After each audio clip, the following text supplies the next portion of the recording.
This is the Roundtable, a talk show brought to you by the Glastonbury Goddess Conference. In this circle, the priestesses of the ceremonial circle, the weavers of our annual gathering, talk about pivotal topics about our community, spirituality, and goddess. Good evening, Goddess community, and welcome back to the Roundtable. Tonight we have here Stephanie Ellison-Schudel. Hello. Katinka Sutens. Hi, everyone. And Marion Brigantia. Hello. The topic we're gonna handle and discuss and get into tonight, it's about 5-minute traditions. Can one's vision become a tradition if it was not passed on from a lineage and does not have a legacy that follows? A bit of context on this topic is necessary. So, what is a tradition? We have many examples of that, even as a pagan community and a goddess community at large in Europe, in USA, whatever in the world. We have many different traditions. Some of them have an historical basis. So many of those traditions are a reclaiming of something that happened in the past, or something that we reclaim from the ancient tribes.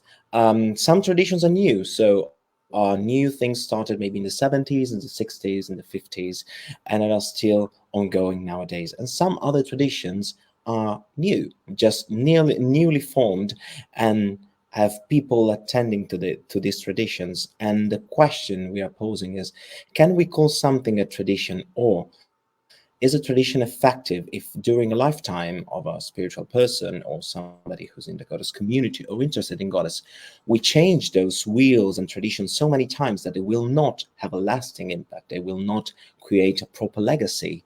So what is really the traditions we're all adhering to?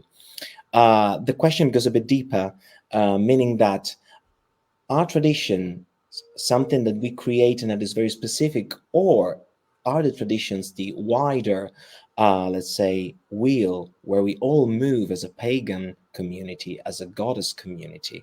Are there lines that we can find that we have in common that may lead us in a more, let's say, traditional way to face our future, giving us the freedom to evolve many traditions and many, let's say, wheels that still work together in a broader and wider view? So that is the topic today. And of course, we're going to be a bit critical at some points. We're going to delve into the more, let's say, uncomfortable places of this conversation, as all of us in the goddess community are also thriving and creating new traditions. So this is a pivotal topic for so many of us. So I would love to ask Katinka to start to sink her teeth into this juicy topic today. Here's my tea, ready to go, darling. Great question for this roundtable. Thank you, Andrea. Yeah, I think it's a very interesting one because I can really feel at least 2 or 3 sides to this that I can align myself to. Perhaps first of all to say that for me personally, we come in Europe as pagans from a broken heritage. And this has both its negative consequences and its blessings. You know, since here in the British Isle, where we all are, where Avalon is, really since the Roman invasion, which was brutal, and after that the Christian invasion, which was equally brutal, we have unfortunately, from that disconnect to our traditions, if you like, or the distortions of our traditions, brought this kind of severing of connection, of interconnectivity, of belonging, of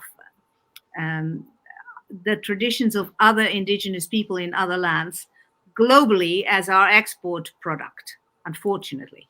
I wish it had gone the other way, where the wounding might have taught us how to do that very differently everywhere else, more respectfully. But unfortunately, that has been perpetrated by Westerners, European Westerners, everywhere, really. So tradition is a challenging word because of that alone, because there are also negative examples of traditions where people get incredibly narrowly dogmatic about certain customs or rituals or things that belong to this family or this community or this culture. So the gift side of a broken heritage from the pagan point of view in Europe is that we are actually much freer to find what is real, what is meaningful, what is true, in what form is it not only applicable for now, but really the intention of the now that we want to grow forward into the future. What is that?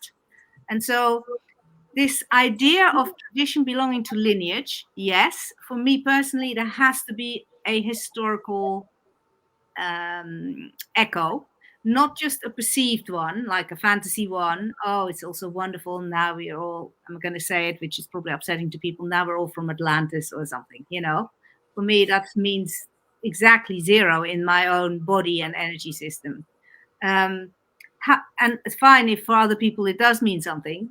No judgment. I'm just speaking about me, really. For me, it has to have historical grounding. And for that, even then you are looking at tiny threads of evidence as such that then have to be rewoven. So really this fits with the conference theme of the 5 weavers, the 5 weaver goddesses that we're working with in this next cycle, that we're reweaving, but we're using strands, even if they're broken strands of something that's gone before. The second part of this inquiry that you're proposing for us is this: is it a tradition if it doesn't go forwards? And my short answer for that is no. If it doesn't go forwards, it's not a tradition. It's just something you do. And maybe the people you work with or you teach do, but that does not make it a tradition in my view. But also, I'm actually not that interested in bringing a tradition forward.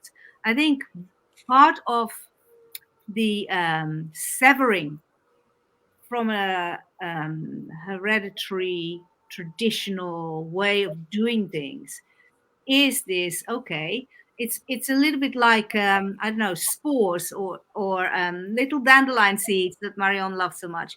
Yeah. Perhaps the seed lands forward somewhere, and from that something new grows that has within it something of the past, but it doesn't have to stay in the form that I'm working with or the way I'm seeing it now. For me personally, I think to open that field out while holding the strands, that maybe it's a bit like a jumper, you know, you've knitted it, maybe not woven, but knitted it, and you can unknit it, and the wool will remember some of it, but you can knit again and it will be something else still made of wool. So yeah, that's my opening bit here. This is really interesting, Katinka, and the question goes in that direction exactly. So you just mentioned something that is pivotal to me. You explained how that tradition works for you, and what you're doing with your work right now is creating those patterns, those roads and ways for people who do not have a spiritual experience. And the way you're doing it could be in a way similar to what Marion does, even if she does different things. So my point is, are you, even though you're walking different paths and following different, I mean, even Stephanie with her center, she's doing something which is, again, a bit different. But I feel that the 3 of you are, in a way, creating a tradition, because that there is a common thread between the 3 of you. So aside from the fact of being an historical thing, could the tradition be that 3 people with 3 different views or 3 different paths, let's say, are connecting and joining in creating something that follows the same, let's say, approach, the same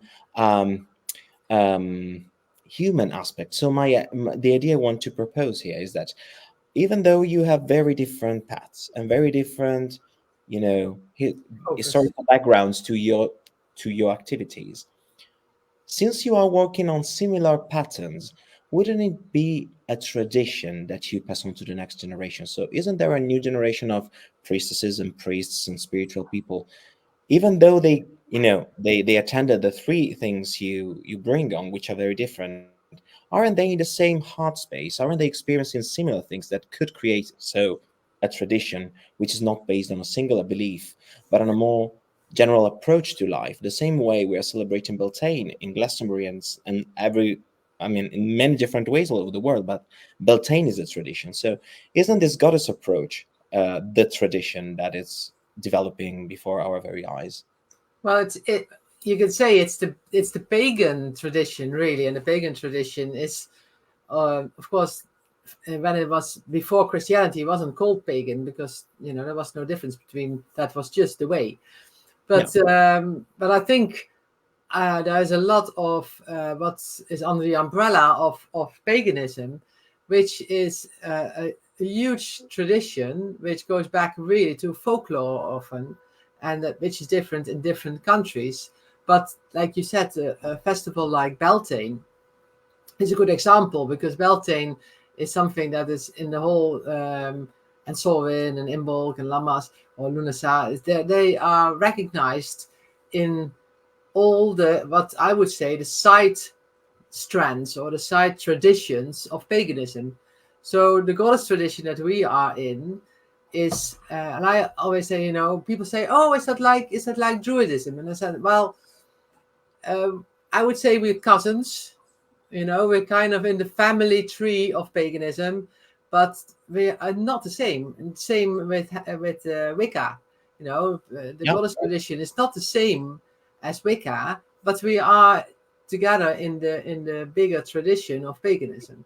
So I think there are definitely some overlaps, and those are changing as well. I mean, in my own experience, it's like when I first started to I was not pagan. I was actually very firmly Christian before, and then I kind of stepped into paganism, and I thought that was great. That was actually the bit that I was missing.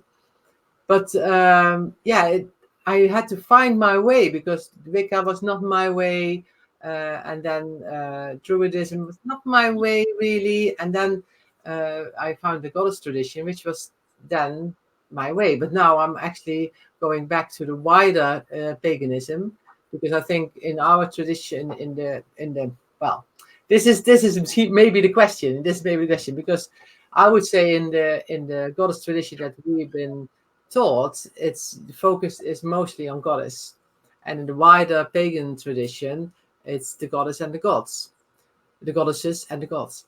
And so I think it's what I'm trying to say is that there's a whole big family tree, and then there's little strands which don't bite each other. I love being part of, like, I go to Stonehenge sometimes, and I'm part of a Druid ceremony, and I love that, and I have no problem to adapting to their way of calling in and all that. I think the one thing I liked when I started to step this path, different than Christianity, was that it was not dogmatic. And I think that is one of the things that we have to be, this is my opinion, of course, that I would say is very precious, that we are not dogmatic. We can be a tradition, but it's an ever-changing tradition. Like we say, the goddess changes everything she touches, and everything she touches changes. And having that principle to put that into action. So I personally think tradition can also be a bit dangerous, because it can become dogmatic. And that's something that I, having come from Christianity and a dogmatic religion, that's something I really would like to stay away from. Yes, and I think not just dogmatic, but also hereditary. And I think there's something here where in a newly remembered or a reclaimed tradition, path, another word, it's really important for me to feel back into how this was, because there is a lesson from the past that we can reapply going forwards, and it doesn't have to be the conditioning that we used to in a very hierarchical and very unequal society that we live in, both religiously and economically and culturally. So I think there is a place where lineage, if we're looking at lineage, the tradition going forward, is as far as I'm aware, really a concept coming from the East, from Eastern traditions, and all wonderful and good. And there is this yeah.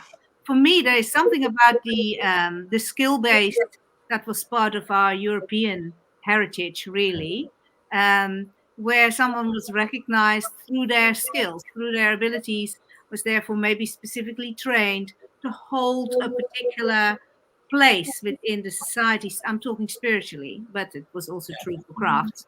And where you actually, it's not then necessarily the son or the daughter who is the next person in that role, or where it's not the vision of the founder that is now the fixed thing, and it has to be exactly carried forward like this, and it's only the people who have been appointed by the particular. It wasn't like that, and I don't think it should be like this going forwards. I think for me, lineage is far more fluid. What you were talking about, these little, yes, they're points of reference. What Marion was saying, absolutely, God is in the center. I think that is the common denominator, really. For me, there's also a God at the center, and there is no conflict there at all, you know. And so there is a place where, as priestesses of the goddess, which we all are in various forms, that for me is the commonality. And then she empowers us, guides us, teaches us, leads us. And we work with a Celtic wheel, of course, we all do, because we all live in Celtic lands. We are reclaiming something. We're working with the eightfold wheel with the ninth direction as the center. And we are following, all of us are following the spaces or the placing of the elements directionally in the tradition that Kathy Jones started in the Goddess of Avalon training that she is doing. So, but that can actually also be very fluid. The moment you get dogmatically fixed on that, like Marion is saying, you close yourself off from other experiences in other places, or working with other groups, or actually just being open to feel, how is it here in this land or in this place, or, you know. So, yeah.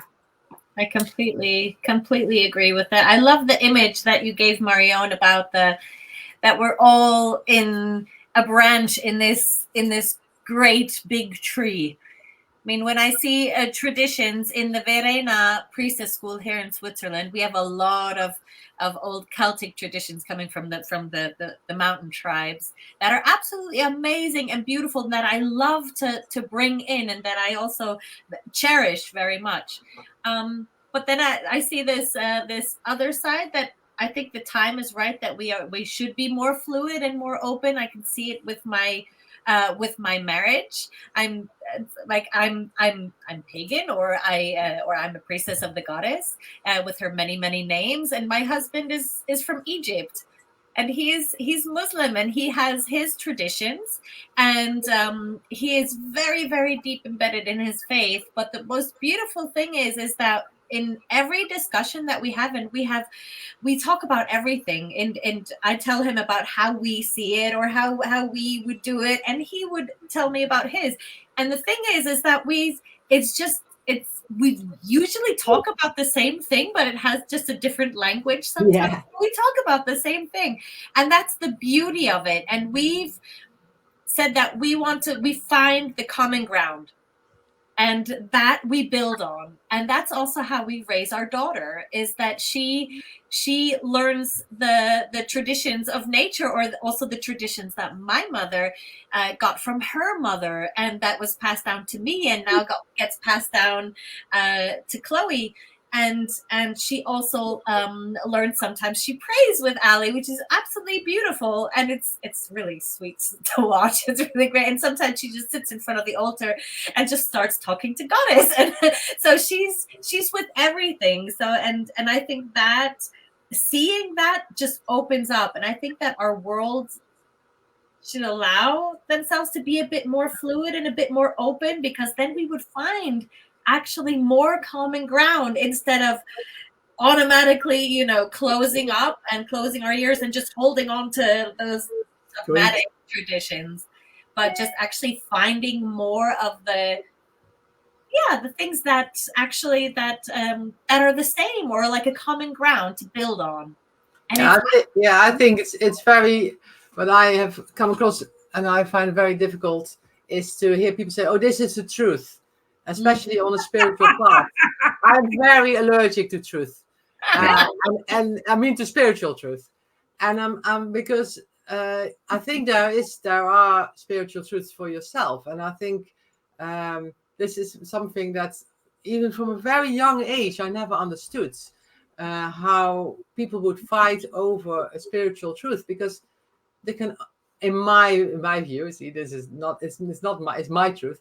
There can only be your own personal connection, and you might find a lot of people who are in a similar way, or you can easily like, oh yeah, no, I recognize that or recognize that. That doesn't mean that it's all the same. Even in one training, and when in the Bridget training, I tell the priestesses, like, you find your own connection with Bridget, and the way you see Bridget might be completely different than I see Bridget, or that he sees Bridget, or it's so. Especially when you go into manifesting, it's like, even here on my room, I've got like 5 different imagery of Bridget here, and it's all different. So what is truth? And I think that is a dangerous thing with that goes very quickly into dogma. That I think lineage is something beautiful, but also something that changes. It's the same as a family lineage, the way that my grandparents lived, and not the same as my children lived. It's still a lineage, but you adapt to time, and you adapt to your own personal circumstances and ways of being in life. Absolutely. And that's oh, sorry. No, don't worry. It's the point of the dogma, because I really love the way we're going on with all the the very constructive stuff here.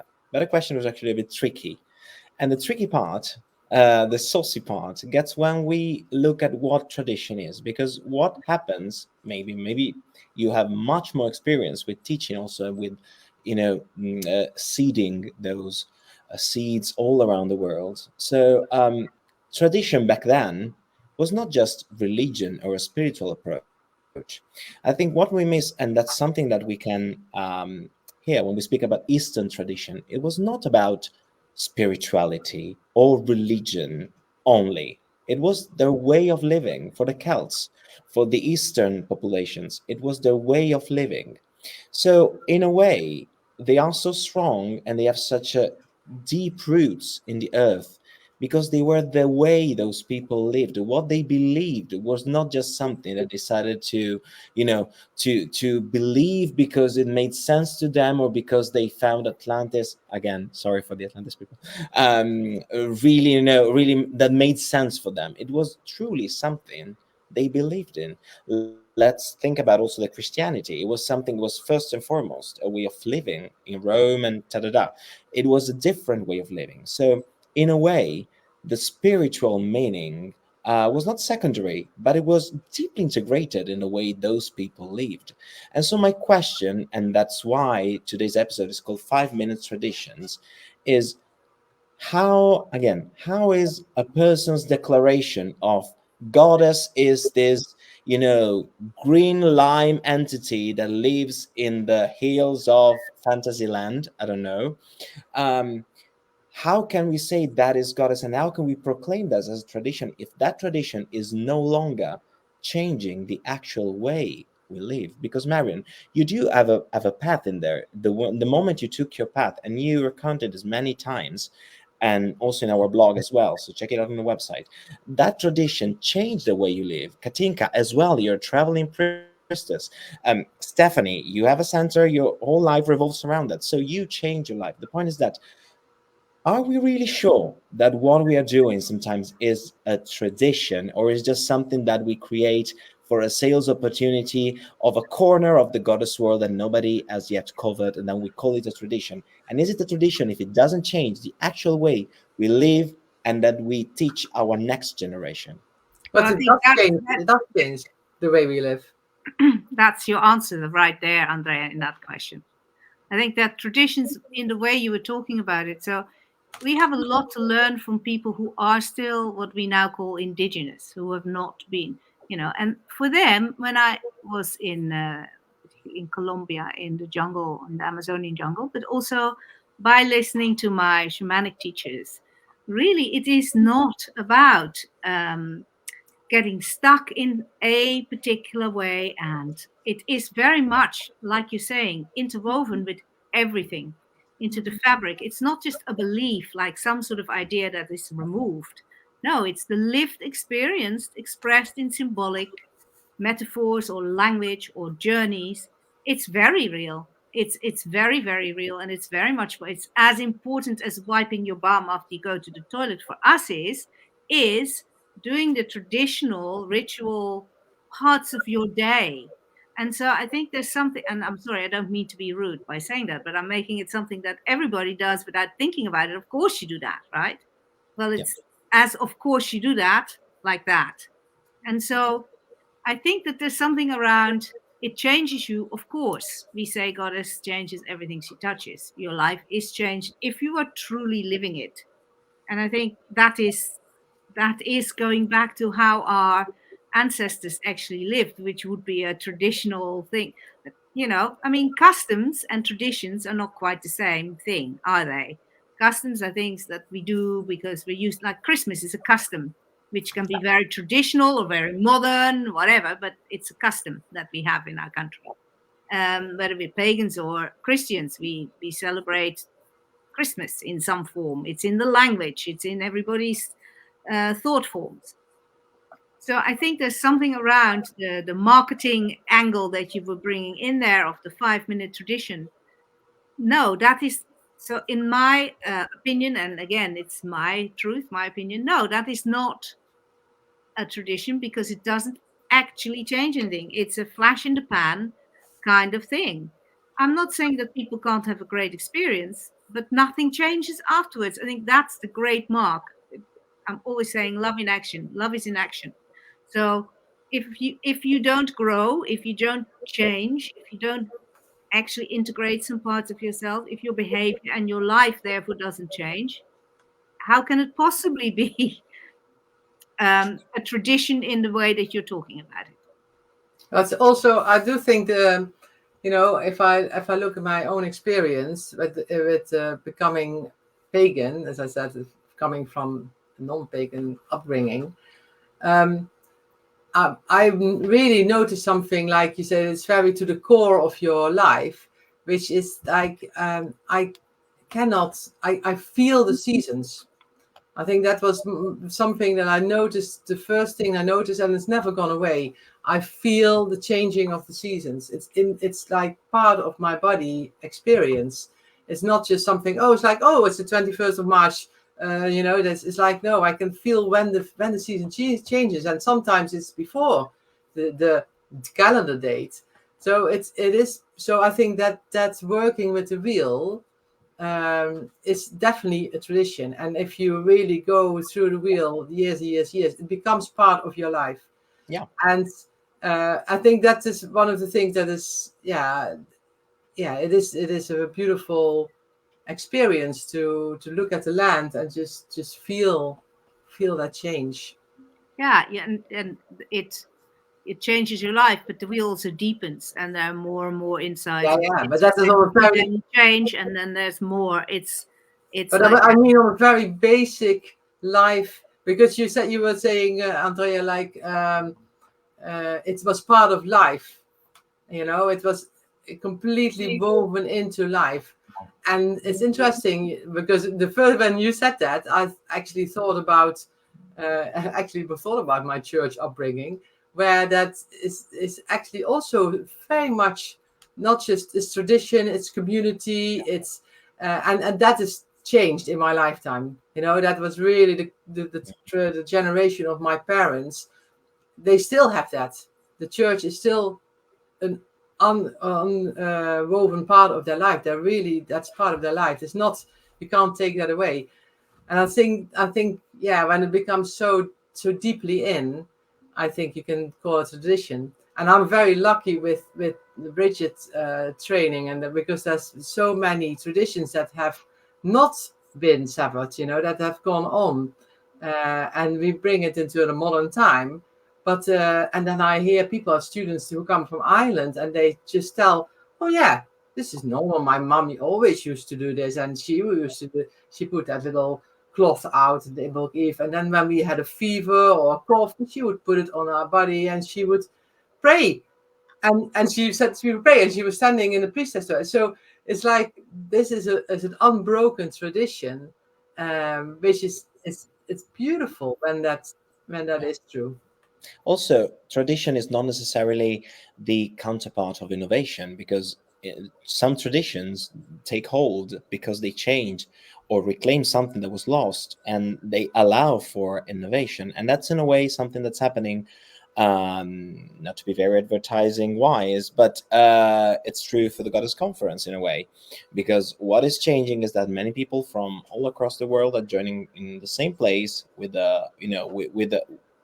with a tradition to do that. But I think the way you are innovating, the way that pagan communities sometimes may work, it's the choice, the hard choice to do things in circle, which is not the easiest way for the world we live in, but it's a choice, and then it becomes part of a paradigm which changes the way we process such a big event, for instance. So and it sometimes tradition, it's not something from the past, but it's the word tradition suggests that it's the act of teaching to the next generation. It's what you give to who comes after you.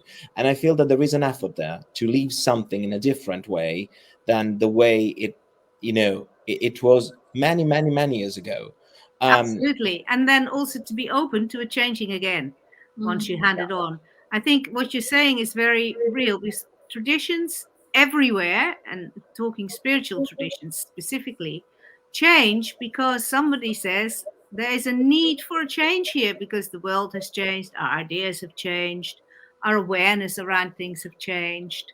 Perhaps we're not quite as inclusive as we actually could be. Whatever it is, in every tradition, really. And so this is when these new branches that Marion was talking about start growing. And circling back to what Stephanie was saying around the finding of the similarities and to find a harmony there. But then also, I think, from that place of recognizing similarities, being brave enough to listen to really traditions that are very much not in alignment or not in tune with what you might be believing as your truth. Not even necessarily so much to find similarities, but to just meet each other on some, not as enemies. Just because you don't agree with someone or because they have a very different tradition doesn't mean you have to be enemies or, in conflict with them.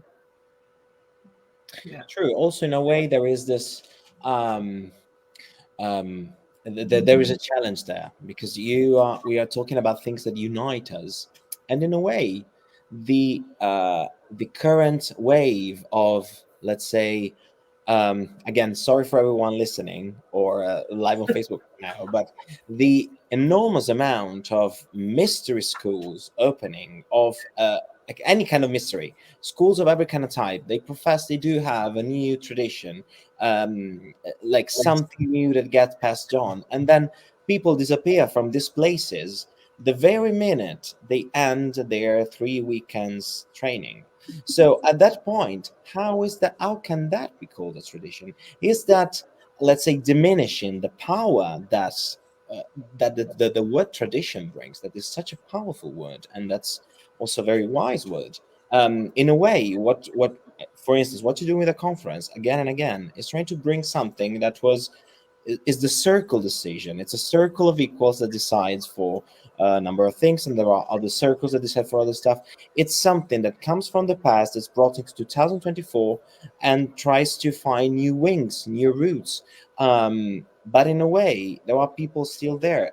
All those 5-minute traditions I'm referring to, the topic, is this huge amount of new things popping up everywhere. They're not just telling you, I have a training, I have a course, but welcome to the long and ancient tradition of rice cakes, which is really weird because there is no substance to that, and in a way there is no following after that.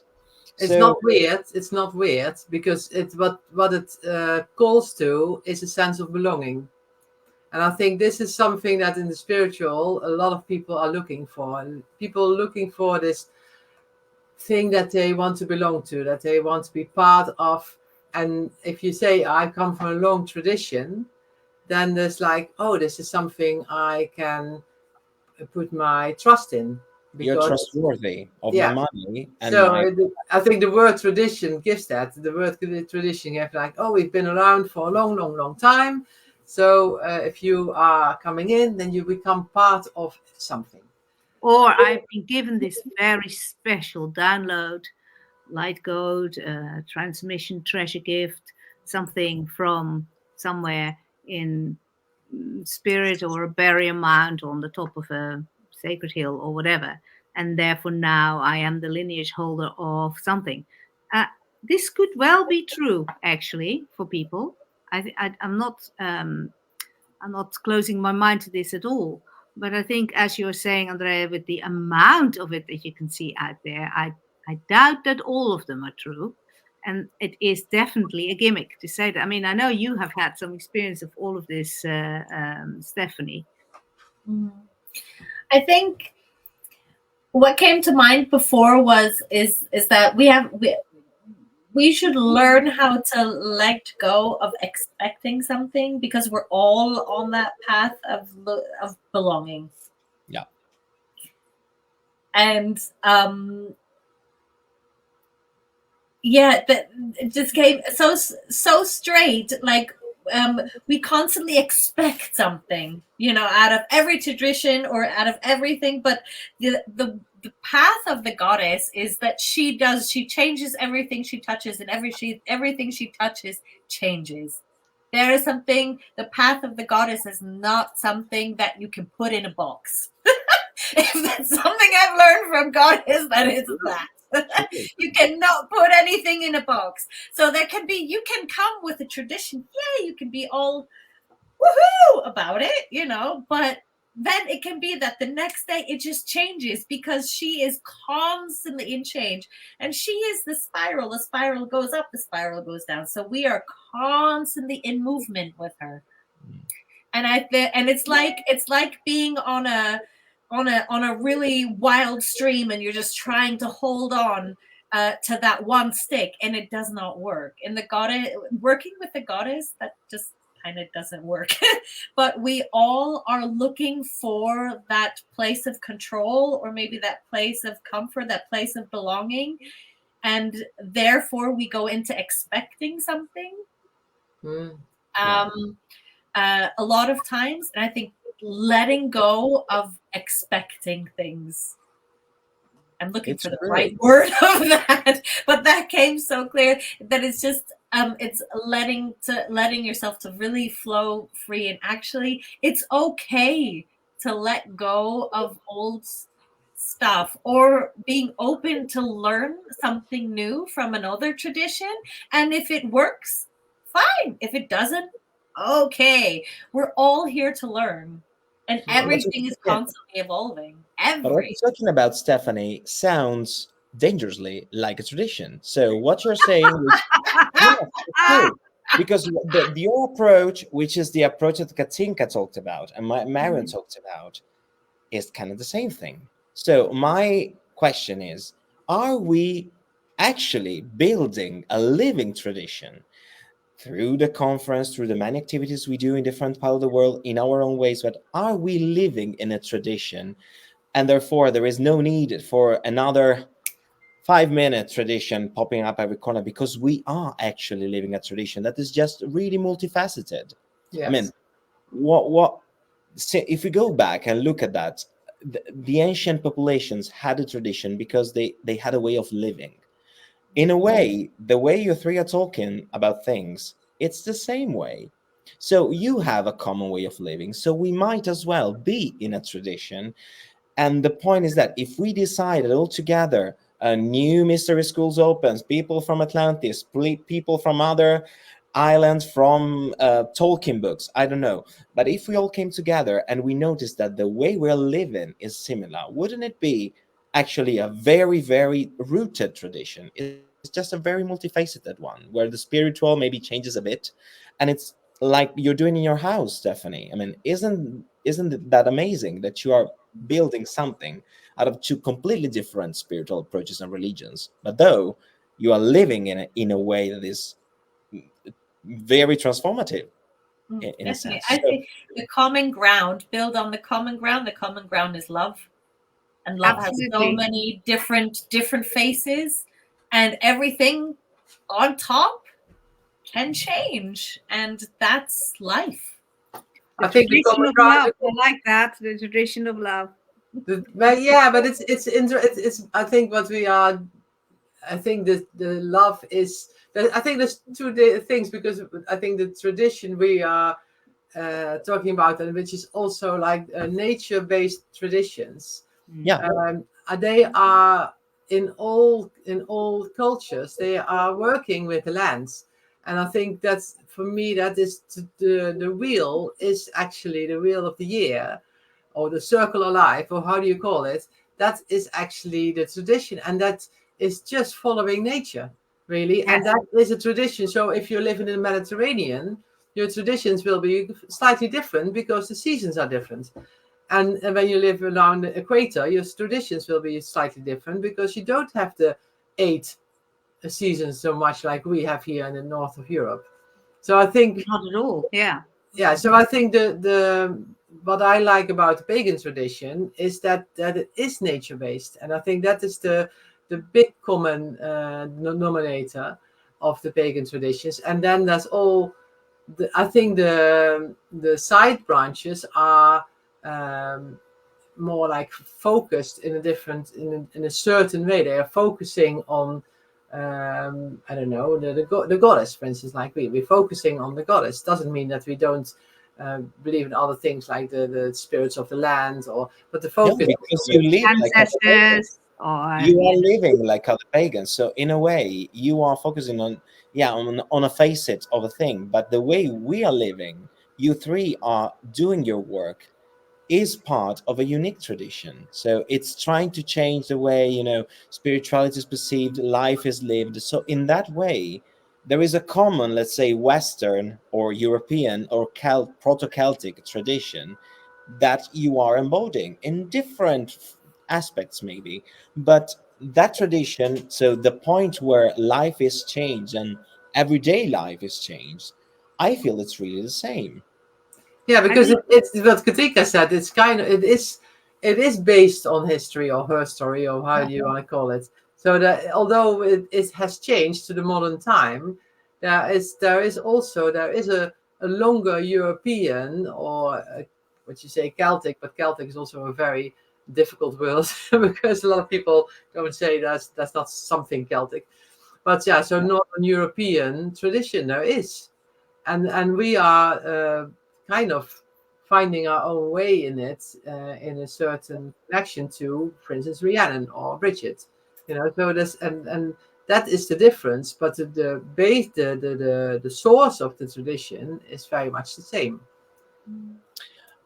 And I think also that the tradition of the conference is life-changing. Coming back to this, what we're circling around, really, that a tradition is integral of every aspect of life, but also changes people who are in it, which is the best form of tradition. It's certainly not true necessarily in dogmatic forms of tradition at all. But so the Goddess Conference is a tradition that we are all a part of, that is part of our way of being a pagan in the world, a goddess-loving person in the world, of living a life centered on respect for nature, the sentient nature of all beings, goddess as a form of the divine, as well as perhaps God as a form of the divine, but certainly goddess as a form of the divine, which is still quite radical when you talk to people who have never even thought about that. So the Goddess Conference traditionally is life-changing. As a tradition is life-changing because you get to experience what it is like for a week to actually live like that with lots of other people. And that sense of belonging and that absolutely transformative re-imprinting of what this tradition could be like, then gives you the wings, the platform, the encouragement, hopefully the confidence to go and make it happen in your own way, wherever you may be. And we're giving you a slight glimpse of this. Stay tuned. Join us this year for the 29th Glastonbury Goddess Conference, a joyful gathering of goddess-loving people, a 6 days in-person event in Glastonbury, Avalon, running from Tuesday 30th July to Sunday 4th August 2024, with the fringe events starting from Sunday 28th July. This year the theme is the Goddess of Healing. It's our maiden year, the first year of a new 5-year cycle.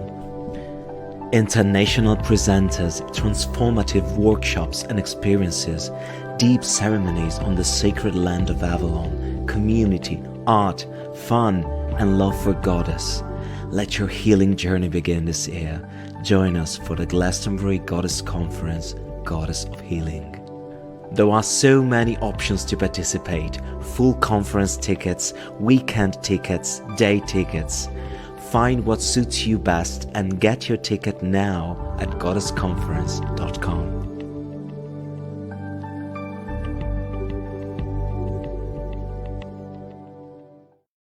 Yep, and that is really what a Goddess Conference is about. So again, That was so cool, Andrea. Beautiful.